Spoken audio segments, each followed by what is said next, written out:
तो दोस्तों, अगर आपकी इनकम कम और आपके खर्चे ज्यादा हैं तो ध्यान रखिए, आपको इनकम टैक्स डिपार्टमेंट की तरफ से नोटिस आ सकता है। ऐसा एक्चुअल में इसीलिए है क्योंकि इनकम टैक्स डिपार्टमेंट ने अभी अपने स्क्रूटनी रूल्स जो हैं वो रिवाइज कर दिए हैं।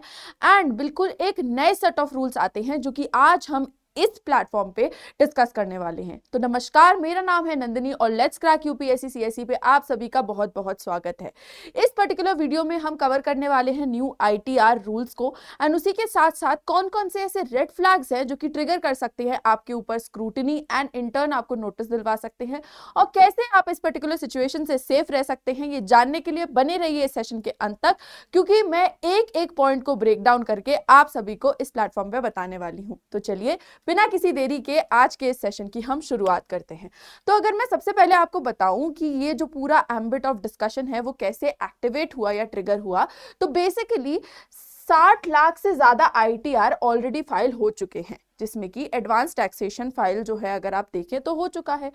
टैक्स स्क्रूटनी पहले से बहुत ज्यादा स्ट्रिक्ट कर दी है, क्योंकि इस बार मैनुअल स्क्रूटनी नहीं हो रही है। इस बार गवर्नमेंट जो है वो एआई और डेटा एनालिटिक्स टूल्स जो हैं उनका इस्तेमाल करके मेजरली इन्वेस्टिगेशंस कर रहे हैं as and when your tax is filed. तो जैसे ही आप फाइलिंग करते हैं वैसे ही, क्योंकि आपका पैन कार्ड और आधार कार्ड लिंक्ड है, तो आपके जितने भी ट्रांजैक्शंस हैं मेजरली उन पे असेसमेंट बिठाई जाने लगती है।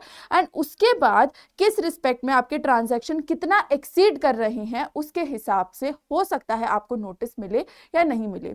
इनिशियली अगर आप देखो तो ये जितनी भी स्क्रूटनी हुआ करती थी वो सिर्फ बिजनेसमैन या फिर एक अपर तबके के लोगों पे हुआ करती थी, लेकिन अब के टाइम पे हर एक इंडिविजुअल को टारगेट किया जा रहा है, जिसके चलते इस पर्टिकुलर न्यू रूलिंग का आप अगर देखो तो मिडिल क्लास पे भी एक बहुत बड़ा रोल होगा। इसी रिस्पेक्ट में अगर हम देखें कि एक्चुअल में ये जो स्क्रूटिनी है वो क्या है, तो स्क्रूटिनी के पर्सपेक्टिव को सबसे पहले समझते हैं और उसके बाद आगे का जो पूरा टॉपिक है वो जानेंगे। तो स्क्रूटिनी हमारी होती है डिटेल इन्वेस्टिगेशन, जो कि हमारे इनकम टैक्स रिटर्न पे असेस की जाती है। उसी बेसिस पे अगर आप देखो तो कोई भी प्रकार का अगर मिसमैच मिलता है यहाँ पे, जो भी हमने इनकम डिक्लेयर की है वर्सेस जो भी हमारे एक्सपेंसेस हैं, तो हमारे ऊपर इन्वेस्टिगेशन जो है वो इनकम टैक्स डिपार्टमेंट बिठा सकता है।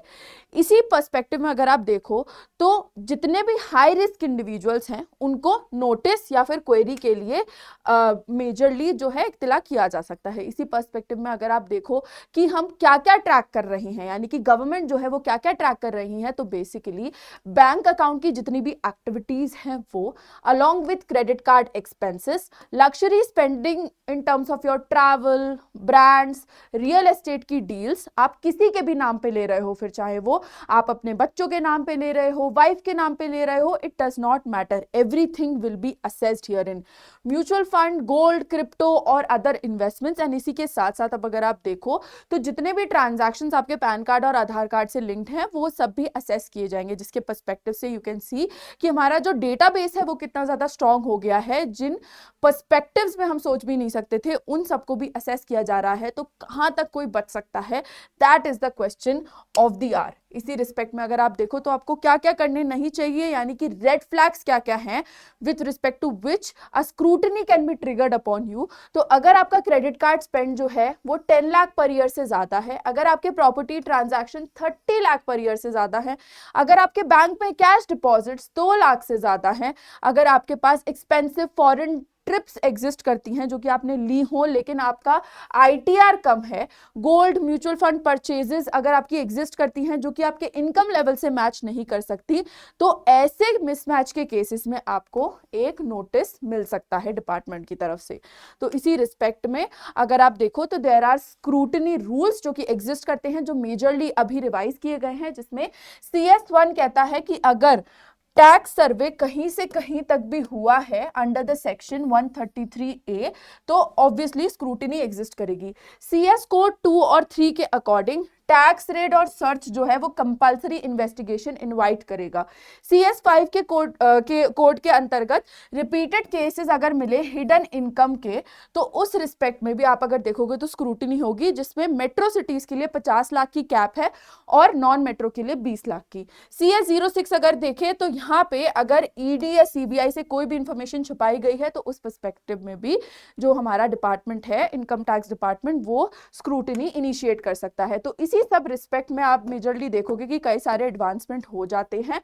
And the common mistakes that actually lead you to deal with the department as such with respect to the notice and everything, जो कि आपकी लाइफ को डिसरप्ट कर सकते हैं, वो है कि अगर आपका इंटरेस्ट इनकम एफडी या सेविंग से डिक्लेयर नहीं है तो आपको प्रॉब्लम हो सकती है। If you are claiming deductions without documentation, then also you can actually invite scrutiny for yourself. Wrong TDS claims मत करिएगा, इससे भी प्रॉब्लम आ सकती है। अगर आप फैमिली के नाम में इन्वेस्ट कर रहे हो और डिक्लेयर नहीं कर रहे सेक्शन 64 के तहत, this can also invite an investigation.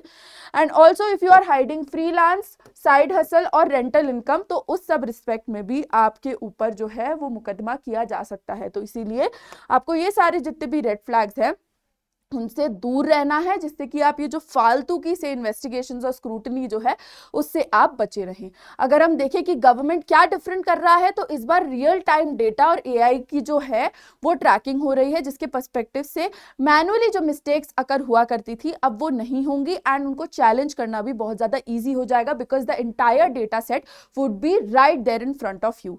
अगर आप देखो तो वही मैंने आपको पॉइंट बताया, स्क्रूटनी जो है it is no longer manual, it is automated. Monitoring अगर हम देखें तो हमारे स्पेंडिंग बिहेवियर की हो रही है यहाँ पे, सिर्फ रिटर्न्स की नहीं। और स्मॉल टैक्स पेयर्स जो हैं वो भी अंडर द एम्बिट ऑफ से इन्वेस्टिगेशंस हैं, क्योंकि हर किसी की इन्वेस्टिगेशन यहाँ पे हो रही है, because time and again we have seen कि हमारे ये जो स्मॉल टैक्स पेयर्स होते हैं ना, वो कई बार बहुत सारे जो है वो गुपचुप का धन अपने पास रखते हैं। तो इसी रिस्पेक्ट से किसी भी इंडिविजुअल को छोड़ा नहीं जा रहा है, everyone will be investigated as such. तो हमको सेफ कैसे रहना है? हमको मेजरली अपना फॉर्म 26 AS, AIS और जितने भी बैंक स्टेटमेंट्स हैं उनको मैच करना है। There should not be any mismatch. अगर मिसमैच है तो स्क्रूटनी होगी, अगर सब कुछ इन प्लेस करेक्टली मेंशन्ड है तो फिर there would be no scrutiny और इन्वेस्टिगेशन व्हाटसोएवर। आपको अपनी सारी इनकम को डिक्लेयर करना है, चाहे वो छोटी से छोटी हो या बड़ी से बड़ी, इट इज रिगार्डलेस। आपको बताना ही बताना है गवर्नमेंट को कि आप कितना कमा रहे हैं। आपको हर एग्जेम्पशन का और क्लेम का प्रूफ रखना चाहिए, यानी कि आपके पास सारी इनवॉइसेस होनी चाहिए with respect to whatever you are spending that you need to claim back from the government. आपको अपना जितना भी है डिजिटल और कैश इनकम वो सेपरेटली मेजरली आपको क्या असेस करना चाहिए, राइट? और अगर आपकी स्पेंडिंग बहुत ज्यादा बड़ी है तो उसका सोर्स क्या है, you need to declare that as well. One thing that you all should know with respect to the forms जो मैंने यहाँ पे मेंशन किए हैं, इस की डिफरेंस क्या है इनके बीच में। तो अगर आप देखो तो फॉर्म 26 AS, AIS और TIS के बीच में कुछ डिफरेंसेस एग्जिस्ट करते हैं, जिसकी वजह से मैंने आपका यहाँ पे ये फाइल अटैच कर दी है। अगर आपको ये डॉक्यूमेंट चाहिए हो जिससे कि आप रीड कर सकते हैं as to what actually the differences, तो please do let me know. I will surely provide you with the content with respect to whatever current affairs जो आपका एकेडमिक रेलेवेंट होता है उसके लिए। और इसी के साथ साथ एक बहुत ही महत्वपूर्ण अनाउंसमेंट कि अनअकैडमी का जो 19999 का ऑफर है वो 30 तारीख तक एक्सटेंड कर दिया गया है। तो मेक श्योर कि आप इस अपॉर्चुनिटी को यूज कर लें और आप हमारी फ्रेटर्निटी के साथ जुड़ जाए, क्योंकि हमारा आइडिया होता है कि जो भी आपके एग्जाम पर्सपेक्टिव से इंपॉर्टेंट है वो चीज हम आपको क्लैरिटी के साथ फाउंडेशनल लेवल पे पढ़ाएं, जिससे कि आपका एग्जामिनेशन क्लियर हो जाए। उसी के साथ साथ I have been offering the psychology optional course, तो it is live now. If you want to join it then please do text me on Telegram in order to connect with me on Telegram. आप इस QR code को scan कर सकते हो and majorly you can talk to me here in. And अगर आप कोई भी कोर्स परचेज करते हो तो मेक श्योर करो कि आप यूज करो इस कोड को, जिसके वाया आपको मैक्सिमम डिस्काउंट्स भी अवेल हो जाए, साथ साथ आपको मेरी अकाउंटेबिलिटी भी मिले।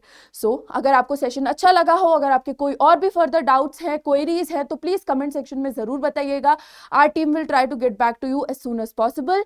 एंड यस, आज के लिए बस इतना ही। With this is me Nandini, your educator for the day, signing off. Hope you liked the session, and if you did, you know the drill that you need to like, share, comment and subscribe to our channel. Let's crack UPSC CSE. With this, I bid you all a very, very goodbye and a happy day ahead.